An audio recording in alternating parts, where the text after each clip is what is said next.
My Vote Counts Council for the Advancement of the South African Constitution and Defend Our Democracy have raised some concerns over the Electoral Amendment Bill. These civil society organizations say the bill, in its current form, goes against constitutional obligations. They convened to discuss electoral reforms in South Africa. For more on what else was discussed, I'm now joined by Neeshan Bolton, the Secretariat member of Defend Our Democracy. Very good evening to you. Thank you so much for your time. Some pressing concerns were raised during this discussion. Talk to us about some of the broader terms of discussion and what some of the outcomes were. No, thank you very much. I think at the core of this, we started off from the premise that our current electoral system from 1994 was meant to have been an interim measure. Parliament in all of that time was supposed to have worked on a new electoral system. From 1994 to now, there have been three commissions set up by government to advise it on how to change the system.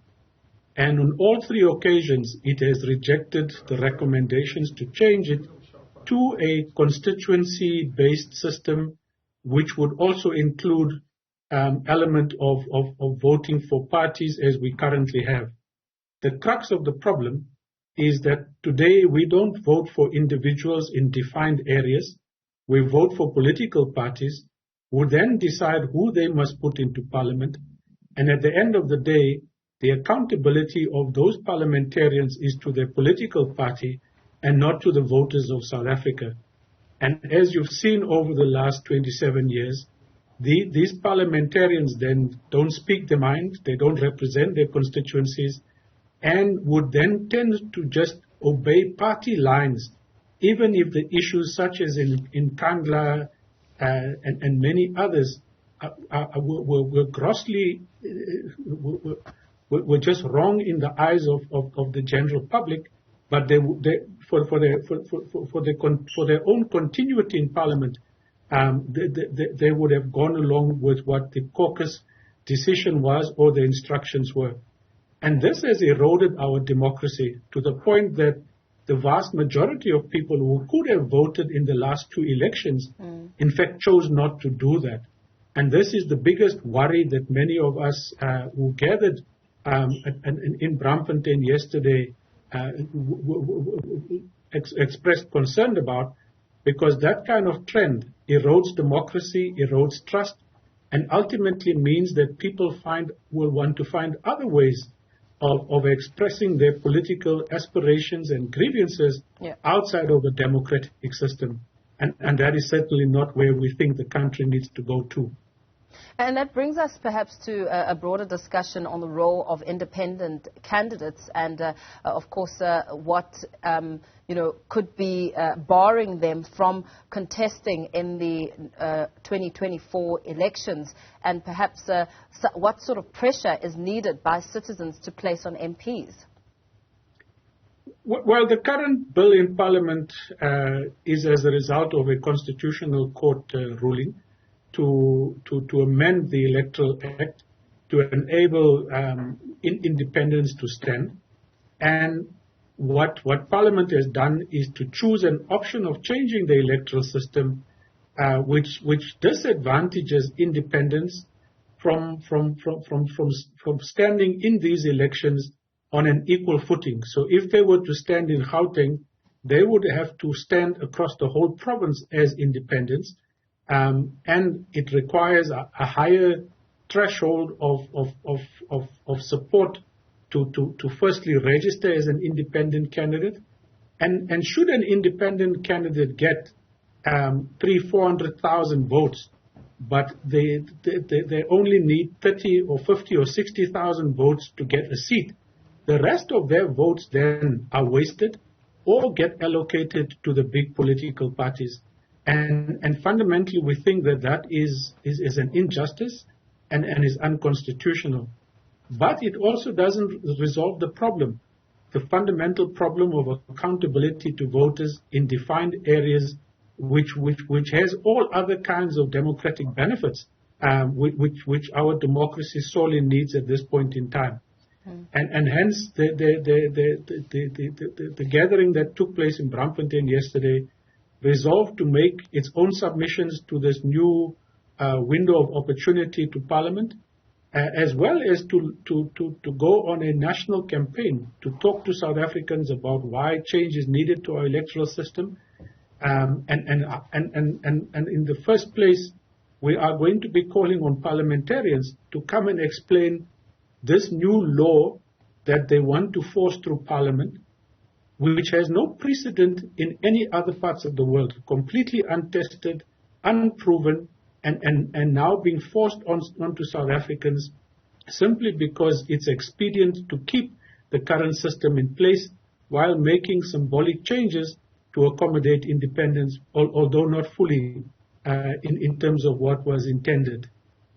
One political analyst who was at the Indaba, Dr. Stembile Mbadle, spoke about the role of electoral reform, saying that alone it won't fix what is really perhaps a values crisis in South Africa, saying that there are strategies that are needed to make politicians accountable to citizens as opposed to political principles. What are your thoughts around that?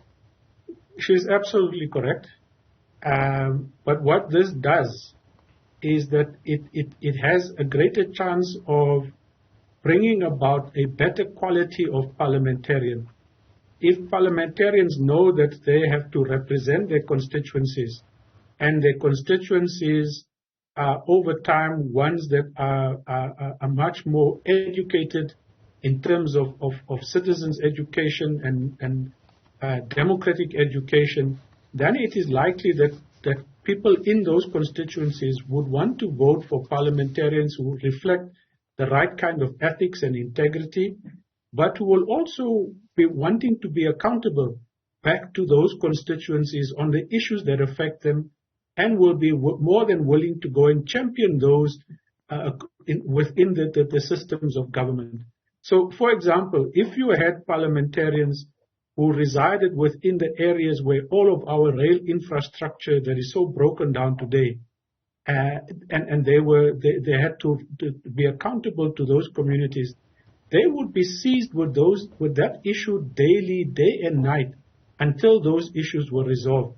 But because they belong to political parties, they don't necessarily have to show that degree of interest, because there's no consequences for that kind of underperformance. But she is completely correct. It is the whole of society that must set a level of standards of what it requires from public representatives and from political parties. But we think that electoral reform is one element of that, which is why this is perhaps a crucial issue for the whole of the country to be concerned about. What were some of the recommendations that came out very strongly as you gathered to ensure that there is indeed a level playing field when it comes to this matter? Well, firstly, we will begin to make submissions to the Portfolio Committee in terms of this window of opportunity, which closes on the 16th of September. We will be engaging with, or attempt to engage with, all political parties, as well as all parliamentarians, and try to persuade them around the merits of choosing the majority view report, which the minister has in fact chosen to ignore. He's chosen to ignore the advice of his own panel of experts, and we think that must be put back on the table for consideration.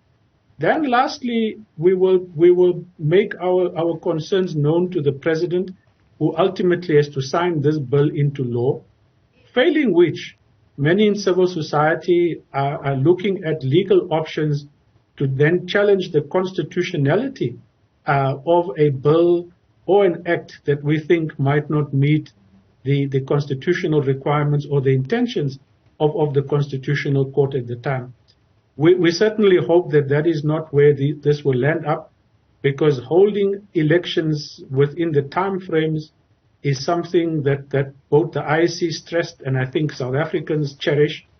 But we do need to get to a point that we change what was an interim electoral measure to something that is more permanent, but something that meets the requirement of the political needs of South Africa today. Very well. Thank you so much for weighing in on this discussion and broadening the broad idea of the discussion. Defend Our Democracy Secretariat member Neeshan Bolton speaking to some of the highlights of an indaba that was held to expand on this topic.